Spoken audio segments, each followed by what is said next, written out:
The dump started breathing before sunrise. Before the trucks came grinding down the levee road, before the mill whistle cut through the morning fog, Mara Bell could see the heap moving. Not sliding, not collapsing. Breathing. A pale gray mountain of rice hulls, wet sweepings, broken kernels, and sour wash-water steam rose behind her family's south field, like something alive and unwanted. The air smelled like soaked cardboard, vinegar, and old grain. Where the runoff crossed the ditch, the grass had gone yellow. Where it pooled near the low rows, the soil sealed over hard enough to crack under a boot heel.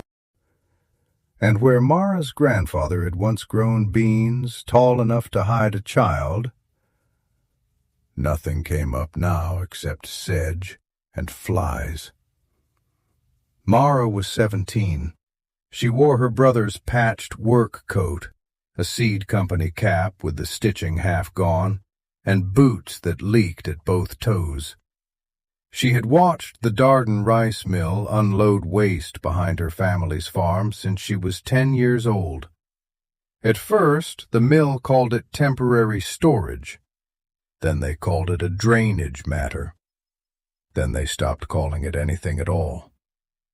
By the summer Mara turned 17, the heap behind the south field was taller than the equipment shed, and nobody at the mill knew the truth. The pile they were using to ruin the Bell farm was not just waste. It was unfinished soil. And the quiet girl, standing in the fog with a rusted thermometer in her coat pocket, was going to become the first person in the county to understand what it was worth. The Bell place sat in the flat green heat of the Arkansas Delta. 63 acres of rice ground, soybean strips, and one narrow pasture that flooded whenever the Crowley ditch rose too fast. Mara's grandfather had bought the first 40 acres with money from custom harvesting. He used to tell her that Delta dirt could forgive almost anything if you did not insult it twice. Her father, Owen Bell, did not talk that way. By the time Mara was old enough to drive a tractor, he spoke about land the way men speak about a body that has survived too many illnesses. Carefully, quietly, without much hope.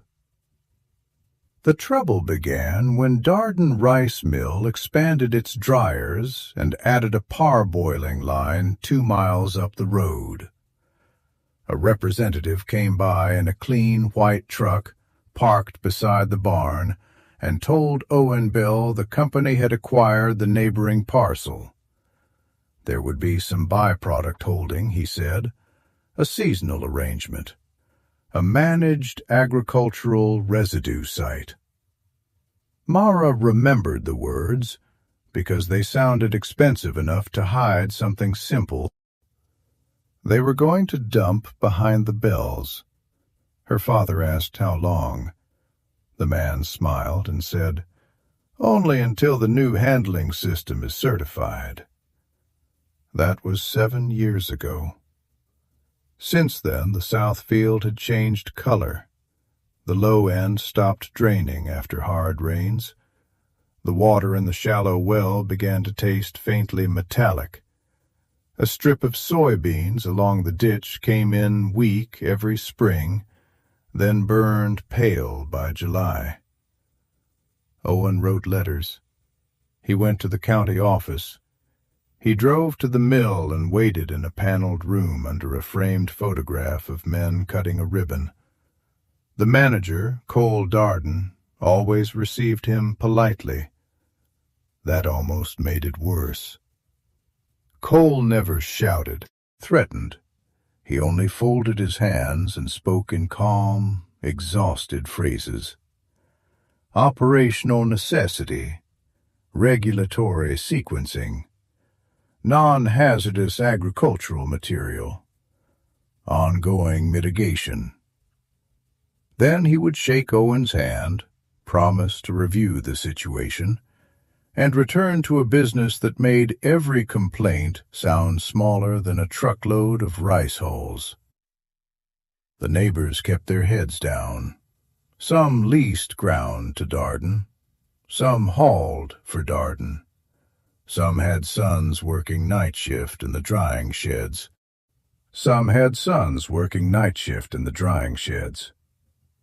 At the feed store, when Mara's mother mentioned the smell, a man who had known the Bells for 20 years looked at the seed catalog on the counter and said, "You can't fight a mill with a mailbox."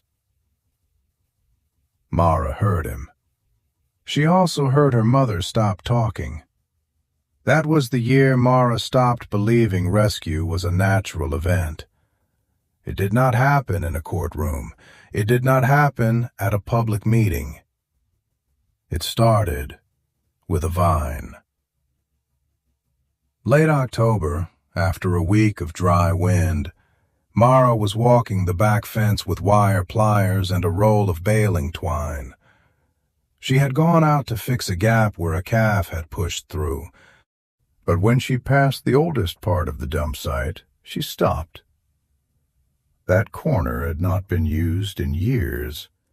Rain had flattened it. Grass had crept over the edges. The top layer was crusted white from old hulls drying in the sun. And there, growing out of a split in the waste pile, was a pumpkin vine. Not a weak vine, a greedy, dark-leaved, heavy-running vine that had thrown itself across the dump like it owned the place. 3 orange pumpkins sat under the leaves, fat and clean, each one bigger than a milk pail. Mara stood there with the pliers in her hand and stared. Nothing grew in the south strip anymore. Nothing grew in the ditch wash. Oldest part of the mill's waste pile was growing pumpkins. That was the first crack in the story everyone had handed her. For 7 years, people had told the Bells the heap was ruin. The vine said, it might be something else. Mara did not tell her father that night. She did not tell her mother. She cut one of the pumpkins loose, carried it to the barn, and hid it under an old horse blanket like evidence. 2 days later, she rode the bus into town after school and walked to the small public library beside the courthouse. The librarian, Mrs. Abel, asked what she needed. Mara said, "Anything about soil." Mrs. Abel brought her gardening books at first, then a binder of university papers that smelt like dust and copier toner. Mara read at the kitchen table after chores. She read in the tractor cab while rain drummed on the windshield. She read under the covers after her mother turned out the hall light. What she learned did not sound like revenge. It sounded like biology. Rice hulls were not useless. They were stubborn. They carried carbon. They held silica. They resisted decay so fiercely that raw hulls could sit for years without becoming much of anything useful. Dumped wet and packed tight, they turned sour. They blocked air. They tied up nitrogen. They made a field act hungry even when fertilizer had already been spread. That part Mara knew with her hands. But if the hulls were mixed with the right nitrogen, kept damp but not soaked, and opened to enough air, they could become compost, not rot. Compost. There was a difference. Rot was what happened when a pile drowned. Compost was what happened when life could breathe. The bulletins described carbon to nitrogen ratios. The number Mara circled was 30 to 1. 30 parts carbon to 1 part nitrogen. The hull waste behind her field was nowhere close to that. It was lean, woody, and starving, closer to a locked pantry than a meal. But poultry litter from the Nixons' broiler houses had nitrogen. Green rye cut before seed had nitrogen. Cow manure from the Bell pasture had nitrogen. Leaf mold from the cypress brake carried the wild biology that could wake a pile up. The more Mara read, the less the dump looked like an ending. It looked like a recipe nobody had bothered to finish. She started small. Behind the old grain bin, where the road could not see, Mara cleared a rectangle of ground with a hoe and a shovel. The first pile was ugly. A base of broken cane stalks and dry sunflower stems for airflow. 3 wheelbarrows of aged rice hull waste from the abandoned corner. 1 barrow of cow manure. Poultry litter she bought from Mrs. Nixon with money she had saved from cleaning stalls. A layer of leaf mold from the woods along the ditch. Water from a cracked blue hose, until a squeezed handful gave up 1 slow drop. The book said a working pile should feel like a wrung-out sponge. Mara squeezed until her wrist hurt. For 6 days, nothing happened. Every morning before school, she pushed her hand against the heap and felt cold, wet fiber. On the 7th day, the pile was warm. On the 9th, she could see steam when she lifted the tarp. On the 10th, she drove a rusted probe thermometer into the center and watched the needle climb past 135 degrees. Mara stood there alone behind the grain bin, mud on her knees, fog on her eyelashes, and laughed so suddenly that she frightened the barn cats. The pile was alive. Not in the soft way people say a place feels alive. Actually alive. Bacteria were eating. Fungi were threading through the hulls. Heat was rising out of a thing everyone else had named dead. That was the first good day. The bad days came next. By December, a hard rain soaked the pile through. Mara waited too long to turn it, and when she opened the center with a fork, and black, sour smell hit her so hard she gagged. The pile had gone anaerobic. The life inside it was not working anymore. It was drowning. She rebuilt the whole thing in the cold, shaking the wet hulls loose, adding dry stems, opening air pockets, and dragging the tarp over the top with fingers so numb she could barely grip. In January, the outside froze. In February, her father noticed the missing manure and asked why the wheelbarrow smelled like a chicken house. Mara said, "I'm testing something." Owen looked at her for a long moment. He was too tired to ask a second question. The third setback was humiliation. A boy from Mara's class saw her on a Saturday morning pushing a wheelbarrow of mill waste along the fence road. By Monday, people at school were calling her Trash Belle. Untaped a paper crown to her locker with the words, "Queen of Garbage," written across it. Mara took the crown down, folded it once, and put it in her backpack. That afternoon, she used it to light kindling under the water tank. The fourth setback came from the mill. In March, one of Darden's truck drivers saw her loading aged hulls from the abandoned corner and reported it. 2 days later, a letter arrived. It said the material on the holding site remained the property of Darden Rice Mill.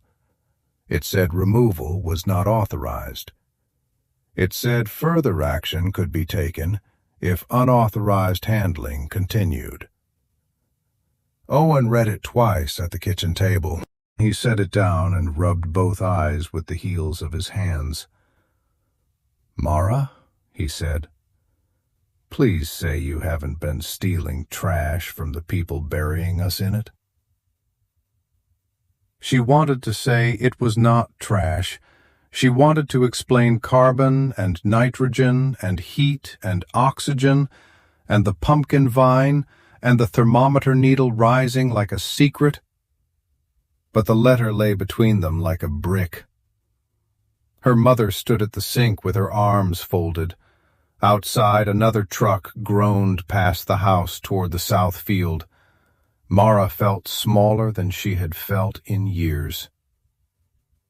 That night she went behind the grain bin and almost tore the windrow apart, not because it had failed, because it had not. The pile was working. The oldest section had cooled into a dark, crumbly substance that no longer looked like rice hulls at all. It smelled clean, like woods after rain, like soil under leaves, like something the farm had been missing for a long time.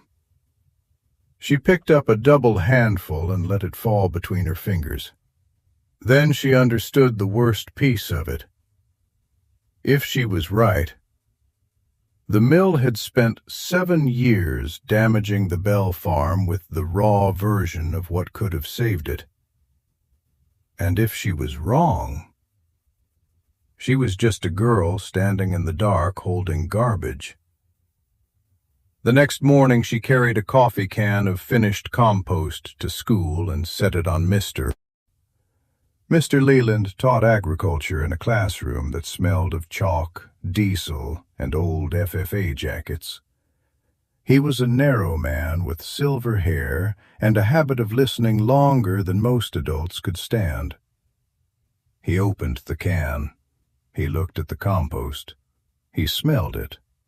Then he looked at Mara. "Where did this come from?" "Behind our grain bin." "What did it start as?" "Darden's hull dump."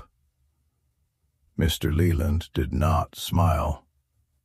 That was how Mara knew he understood. After school, he drove out to the Bell place in a county pickup with a soil probe, sample bags, and a field thermometer better than hers. He took samples from the south strip, from the test compost, from the old dump edge, from a control plot near the house.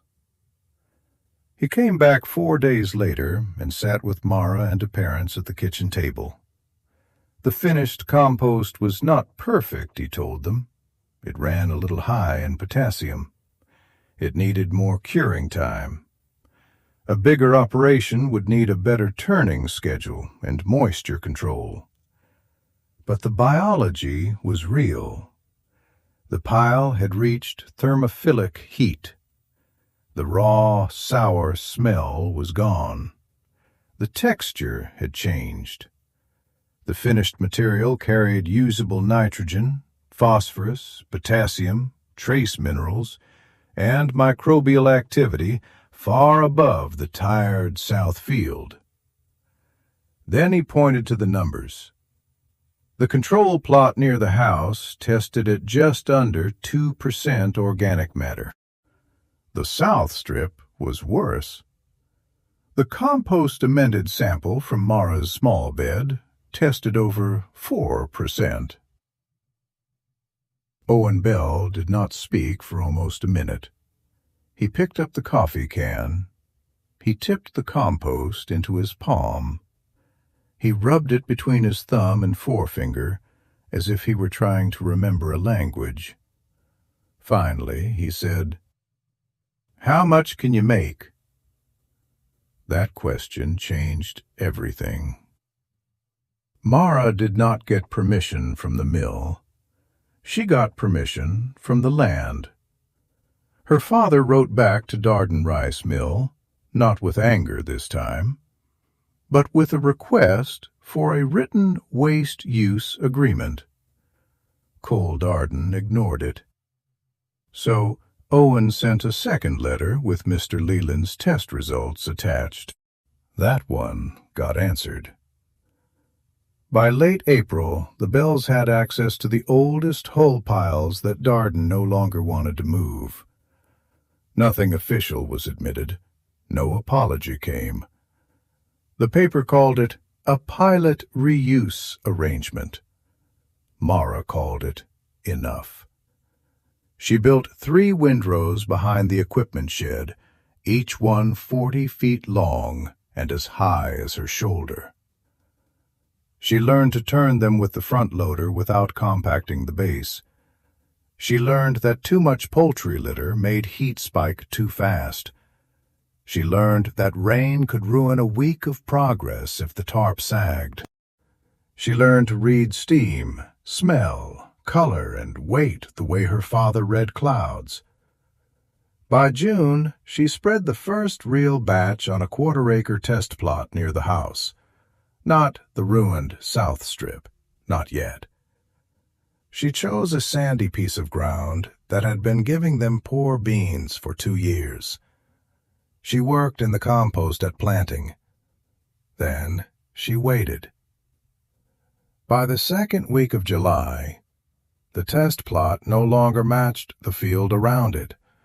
The beans stood darker. The rows closed faster. After a 2-inch rain, water vanished into the treated ground, while the untreated rows held puddles in the wheel tracks. Mr. Leland brought students out to see it and made them kneel down. He did not ask them to look at the leaves first. He asked them to look at the soil. A handful from the untreated row fell apart like dust. A handful from Mara's row held together, then broke cleanly under a thumb.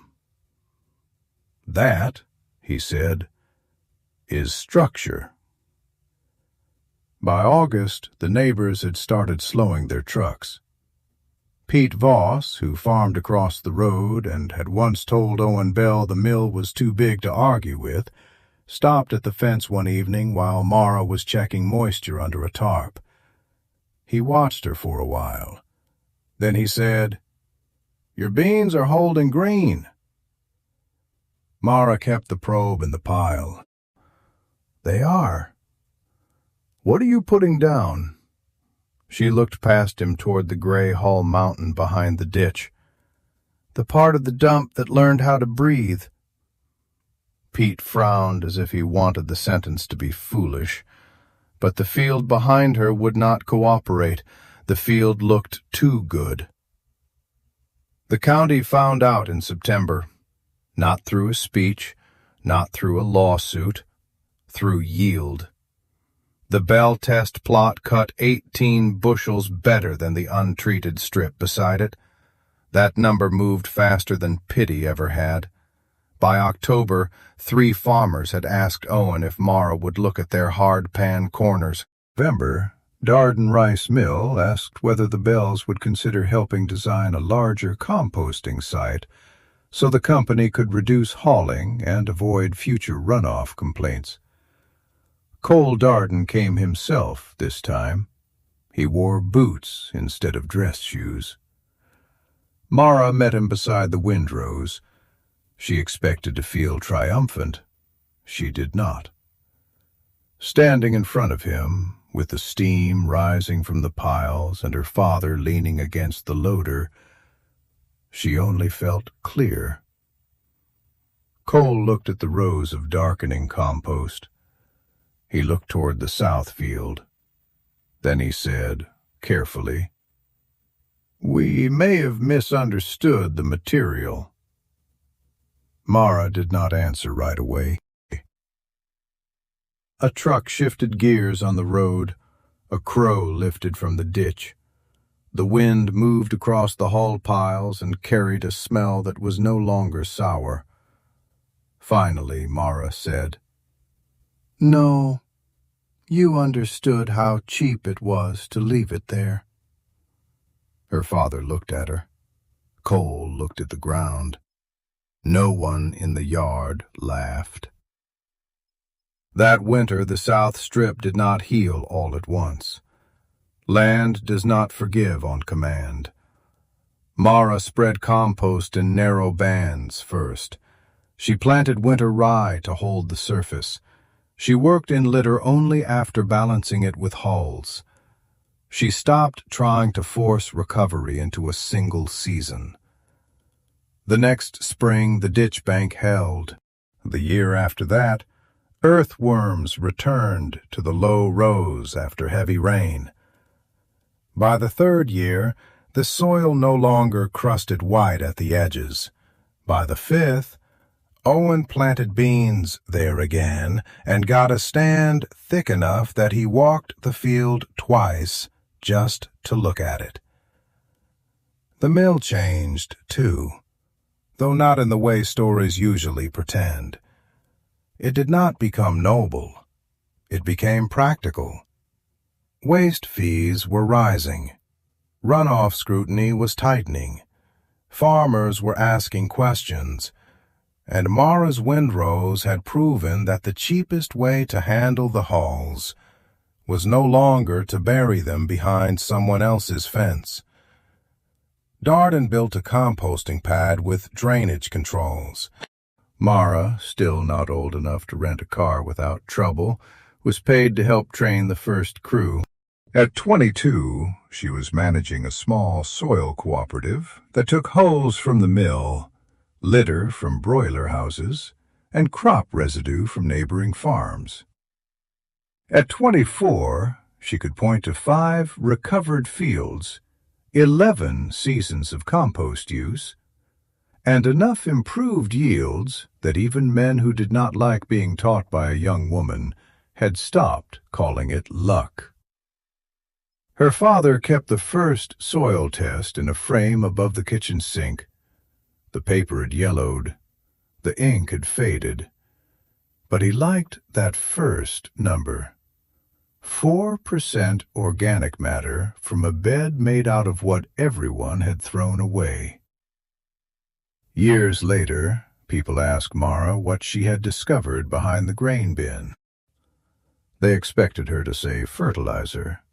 Sometimes she did. It was easier. But the truer answer was patience with the temperature. A compost pile did not care who owned the mill. It did not care who had written the letter. It did not care who laughed at school or who looked away at the feed store. It only answered conditions. Give it air, and it changed. Give it balance, and it changed.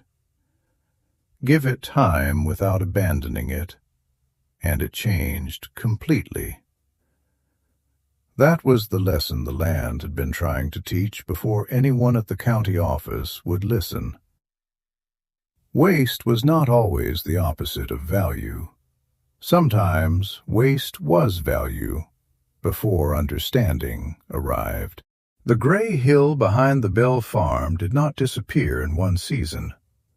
It changed one forkful at a time, one Sunday turning at a time, one hot, breathing windrow at a time.